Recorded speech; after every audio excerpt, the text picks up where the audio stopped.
Good morning, everybody. Welcome back to Starkey Farmstead. I am Samantha Starkey, and I'm going to show you guys today how to secure protein for your chickens. Now, I've done a couple of these same videos, put them out there, but I like to blend my videos. So if you watch my videos, you might learn about this system, and that system, and this system, and then I get a bunch of questions. Like, I don't understand how you did your black soldier fly larvae.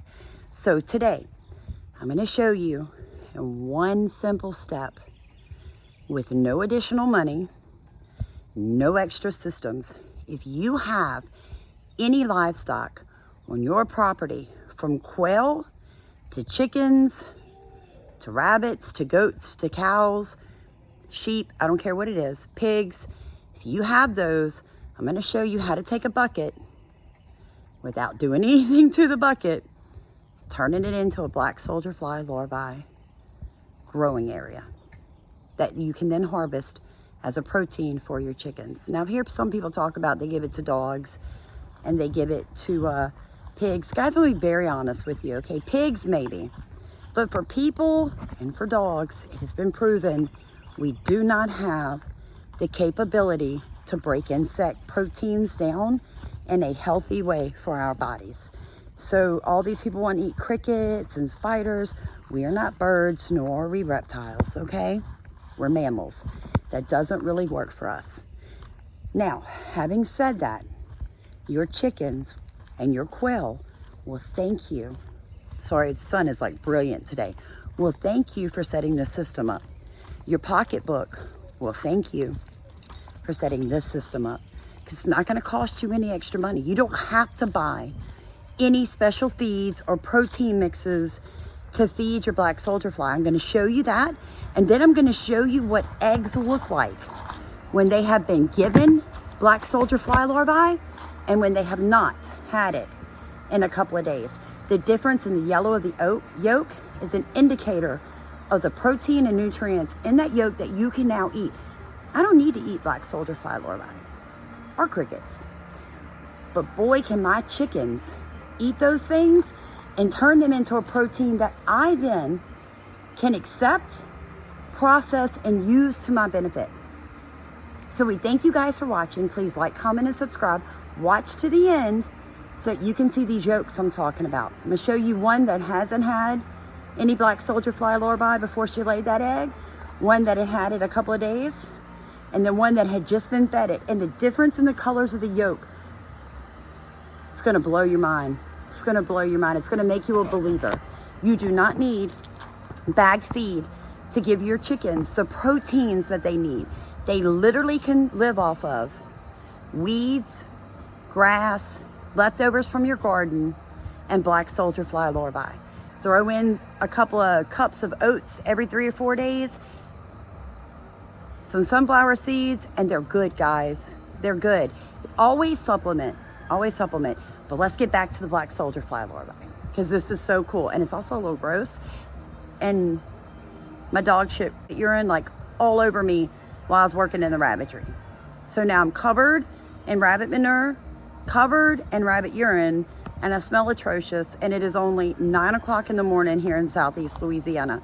But I just wanted to invite you guys to come along with Starkey Farmstead, and let's check out this no-cost black soldier fly larvae farm and how to secure the proteins that your animals need. Real protein, healthy protein, chemical-free protein that costs you nothing. Black soldier fly larvae tend to be the type of larvae, similar to red wigglers, they're gonna wanna be out of the sun directly. I have seen other people talk about how they don't worry about making sure there's a lot of moisture in their black soldier fly larvae. But what I have found here at Starkey Farmstead is the more moist the bedding, the more worms I have available as chicken feed. Now, these are obviously a young larvae. Look at the size of that, okay? So very young, very small. This is getting closer to being a full-size adult. Now, guys, I know this looks gross, and I've had a lot of people ask me, what is the bedding you have it in? This is simply rabbit manure. I'm not using any household kitchen scraps. I'm not taking any extra time out of my day to set up another system, even though this one is sustainable, that I need to put a lot of time or energy in. I basically make sure the rabbit manure falls in this bucket. The hay, I just put back on top like this. That's how it was when I walked out here. I reached down, I rolled this back. There is my chicken's breakfast. Now I'm not even going to worry about separating, okay? I'm going to throw it in my bucket over there. My chickens will dig through that. Y'all, treat them like chickens. They'll dig through and get the larvae out. I don't need to do anything special. So all I'm going to do is move that around, grab a couple of lumps of manure and hay, and I'm going to let my chickens be chickens. I'm going to let them scratch through this.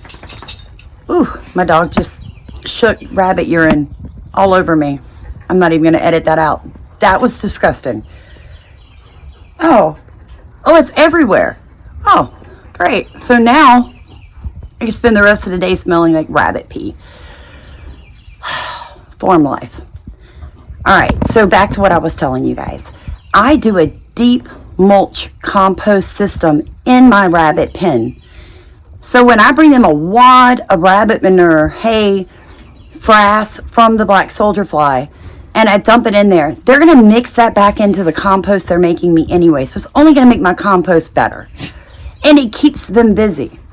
All right, and then they're going to miss a couple of the black soldier fly larvae, which is going to encourage them to go ahead, go through the pupa stage, hatch out, become a fly, breed, and lay more eggs right there. Kind of making a sustainable system in the chicken coop. Now, it's hard to do it in the chicken coop, and that's why this system isn't set up over there. Even though I have a racking pen, and I probably could get something off the ground. Let me tell you how chickens are. They're not going to eat most of it and come back later. They're going to eat all the larvae constantly. So the system's never going to take off the ground. Take off from the ground up. They're just going to eat it all. So there's going to be no sustainable way to do it in the chicken coop, because when they free range, they will come over here to the rabbitry, come into the rabbitry, and eat all the black soldier fly larvae before they had time to breed and make more larvae. Now, the thing about black soldier fly larvae, you don't have to do anything special. I keep mine in the rabbitry because it is a covered, see, it's covered. It gets really nice and warm because black soldier flies are a subtropical fly. They do not bite, okay? Those are those long, skinny black flies that you see flying around. A lot of people think they're dirt divers. They are not. When they lay eggs and the eggs hatch, they will eat anything. Anything but the bone. So say that you, like us here at Starkey Farmstead, have a red wiggler bin. If you do, you know that you can't put dairy, you can't put bones, you can't put like skin. If say you're skinning your rabbits, you couldn't put the rabbit skin and fur into the red wiggler bin, okay? But if you had a black soldier fly larvae bin going, or something like that, you could put that in there. Now, they won't eat the bones, but boy, will they eat the meat. They'll eat the dairy. They'll eat everything that you can't put into your red wiggler bin. So those two systems together will really reduce any food waste or leftover products from butchering off of your farm. Now, we have a pond, and we raise catfish and turtles. We encourage those things to come live in our pond as a secondary food source. So a lot of times, if I'm only butchering 1 or 2 rabbits, I throw the leftover things like the guts to my fish. Okay? I will throw the skins to the turtles. And yes, they will eat that in no time at all. I give all the internal organs to our dogs. All the bones, a lot of times, like if I'm butchering and somebody wants it quartered, the rib bones go straight to Hammer. Straight to him raw. I just throw the bones to him. So what I'm trying to tell you about a black soldier fly system, please don't go out and sink a lot of money into this system. You don't need it. I just watched a bunch of videos and people have these tremendous setups. Guys, I have more black soldier flies than I know what to do with, the larvae, because of the way that I have my rabbit manure being caught in these buckets. And then the hay and the food the rabbits don't eat, the vegetables that I feed them, fall into those buckets. Then the black soldier fly comes along and he lays his eggs in there. And then the larvae hatch, or the eggs hatch, and now the larvae stage begins, and they eat a tremendous amount. They will eat the rabbit manure. It is their main food. I don't have to blend any vegetables. I don't have to buy any special food additives. I simply let nature take its course. Work with nature, not against it. My other place that I grow black soldier fly larvae here lately has really begun to diminish. And I think it's because it's not getting the moisture that these leaking watering systems out here that I keep saying we're going to fix and I never quite get around to doing, they leak into these buckets a lot. So it's a really good moisture filled bucket. And for whatever reason, the black soldier flies love it. So why would I go get a bunch of totes or metal or big bins and create this elaborate thing with holes in the top and PVC pipes and the flies can go in and blah, blah, blah, blah, blah. Get your bucket, shove it underneath somewhere that your rabbits are pooping, and feed them some hay. The hay will fall in the bucket. Make sure you put a little moisture into that bucket. Leave it be for a week or two, and I promise you guys, it's going to look like this. It's going to look like that. Okay, so I just bought a handful of black soldier fly larvae. And yes, I left it in the rabbit manure. They're not going to eat the rabbit manure, guys. They're going to pick out the larvae. And even these babies can eat those. So some of the smaller ones are actually pretty good. But even at 3 days old, they were eating adult larvae. So don't think that you can't set these systems up and even raise your young chicks on them. They love it. And they'll scratch through this, guys. It teaches them how to find bugs. Like, so many people just want to put a scoop in a bag and then come dump that directly into your pens so that they just get food. They don't have to work for it. But these creatures, these chickens were created to scratch. Let them do that. It makes them happy. It's natural to them. Gets their digestive juices flowing. I'm telling you guys, you want to work with nature. You have happier, healthier birds when you let them act like birds. So yes, it's perfectly okay to drop a handful of rabbit manure with larvae directly into these pens and let these chickens scratch through it.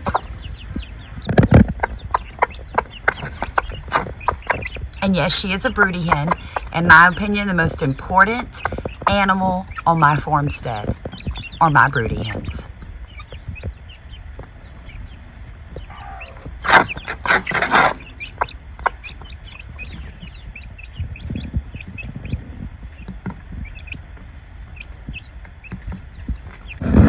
Alright, so this is the deep mulching compost system we have set up here in our chicken pen. Now, here are the handfuls of black soldier fly that I dropped in here, mixed in with the rabbit manure. I'm so sorry, sweetie, you're on film. You just need to do what you do. So that's just a wad of manure with the worms in it. They will begin to scratch that, the rabbit manure as well as the frass, back into this pen, into this deep, beautiful compost that they're making me, guys. Let your birds work for your farm.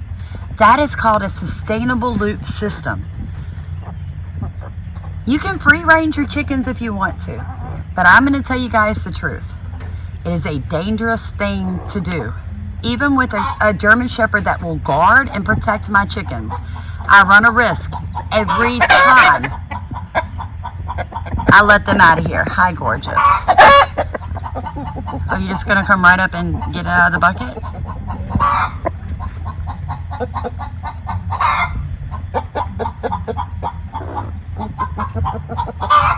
I see the other rooster's been getting your cone a little bit.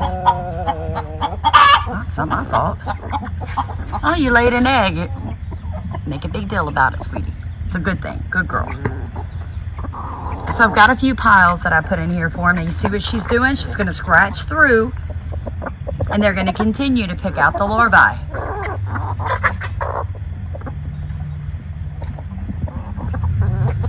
This just gets them, guys, in the mood to scratch into the compost. And there's the young one that we integrated into the flock. And she's doing really well. I mean, she takes it here and there. She gets it here and there. Let me throw her some.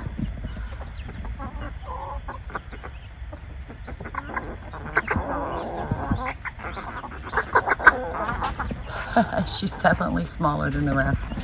Hey, that's not really for you. That's for the roosters up front. And you guys are just going to eat it anyway?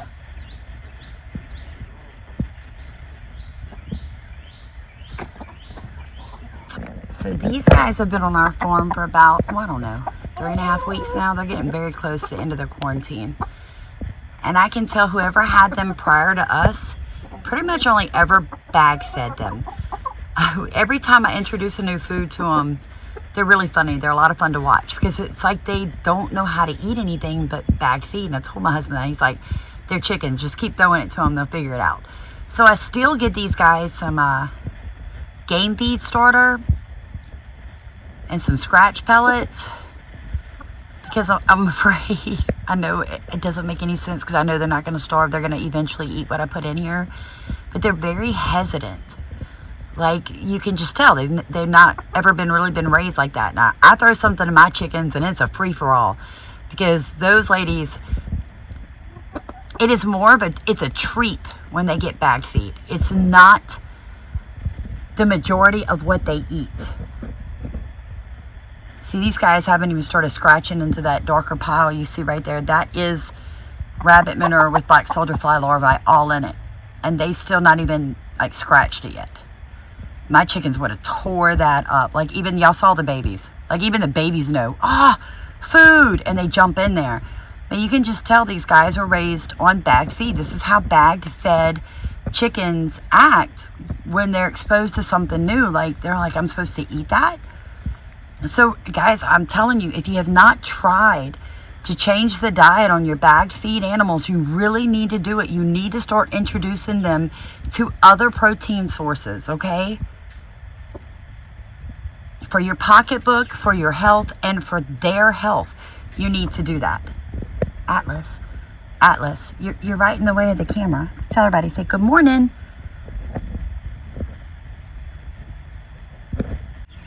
I'm going to turn these roosters into real chickens one way or the other. Question number 1. Can black soldier fly larvae be kept in direct sunlight? I would say no. Your best bet is a nice, dark, moist, nasty little area where it stays nice and warm. They're larvae, kind of like maggots. And you know the sun is like a purifier, right? The sun is heat. Heat is a purifier. Sunlight, you can take diseased things and lay them in the sunlight and it will actually help to cure them. So all I'm saying is when you're talking about something that's like a larvae or a maggot or a worm, nope, they do not want direct sunlight. So the answer to that question is no. Where did you get your black soldier fly larvae to start your process? God gave them to me. Already had rabbits, already had buckets set up that were in dark, damp areas full of rabbit manure, which you can use to grow black soldier fly larvae in and red wigglers in quite nicely. So one day I went out to harvest some manure for a customer and noticed all these little things wiggling around in my bins and my totes, and I'm like, ooh, golly, I hope that's not like a tapeworm. So I took one, I took a picture of it, I did a little research, and guess what, guys? I had black soldier fly larvae and didn't even know it. Did not know what they were used for, didn't know anything. From that moment, I began to facilitate the way that I found them. If they naturally are willing to grow in the buckets, then that is a natural habitat, correct? I didn't need to do anything extra to make that happen. I just needed to continue to provide the materials, the poop, the bedding, which is the damp hay on top, and the dark, warm environment for them to grow. God did the rest. Much. How many pounds do you feed your chickens and black soldier fly larvae? Well, I can be honest, I don't weigh it. About every 2 to 3 days, I go out there with this bucket and I fill it up with as many black soldier fly larvae as I can find without depleting my sources. Take it over there and I feed them. I feed 27 chickens that way every 2 to 3 days.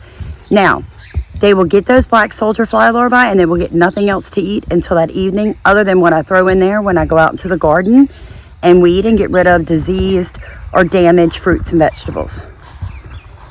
That's all they need. Like I told you guys, it's 40% protein, 10% fat. I mean, come on. That's astronomical. And I'm being really honest, like way more than they would get in feed. They couldn't eat enough feed in a day to match those levels. Though I would guesstimate it's probably close to about a pound, maybe a pound and a half of actual larvae that I dump into my pens. I wanted to show you guys why my yolks of my eggs are so brilliantly orange. Sometimes they even look red. It can kind of be freaky. But that just is an indicator of how much protein I'm getting in my eggs. And I'm getting that through my black soldier fly larvae. So let me crack this egg and show you guys how beautiful the inside of it is.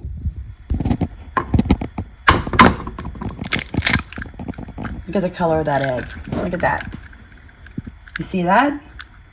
That is because my chickens eat black soldier fly larvae. By looking at these two eggs side by side, you can tell on which day they were given black soldier fly larvae and which days they were not. Obviously, this egg here, she laid that egg probably the day after she had been given a large amount of black soldier fly larvae, versus this egg when I had not given it for a couple of days. When you give something like black soldier fly larvae to your chickens, you are literally giving them 40% protein, 10% fat. And the more they get of that raw protein, the darker yellow and orange you will find their eggs to be. We are so thankful to you guys that have been rowing in our boat. We ask that you like, comment, and subscribe. Please share our videos. Our mission, our vision, and our goal is to teach more people around the world how to feed yourself economically with as little cost as possible, how to feed your animals the same way. The healthier that you feed your animals, the healthier the products that they provide for you to eat will become. And as they poop and they create a compost for you, or a worm casting for you, or a frass for you, and you move that into your garden, the more nutrient dense the vegetables you pull out of that garden become. The healthier your soil. It's all about soil health here at Starkey Farmstead. From the soil, everything on this property, this 2-acre farmstead, totally debt free, the healthier all of that becomes. And sustainable loop systems. Guys, I reuse, upcycle, recycle everything I can get my hands on. The economy is not good, but we're doing great. We're thriving. Because here at Starkey Farmstead, we have built our entire farm on the principles of the Bible. We built this farmstead on Deuteronomy 28 with the belief that everything that our hands touch will multiply. That we are above and not beneath.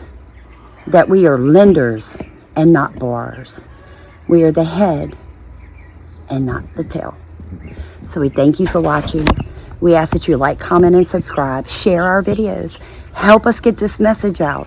Guys, as the world continues to go insane, we all have to become producers. Producers out of debt. Producers out of the system. True homesteaders. And I believe no matter what situation you're in, God can make that happen for you. because he made that happen for me. You guys have a blessed day. Thank you for watching Starkey Farmstead.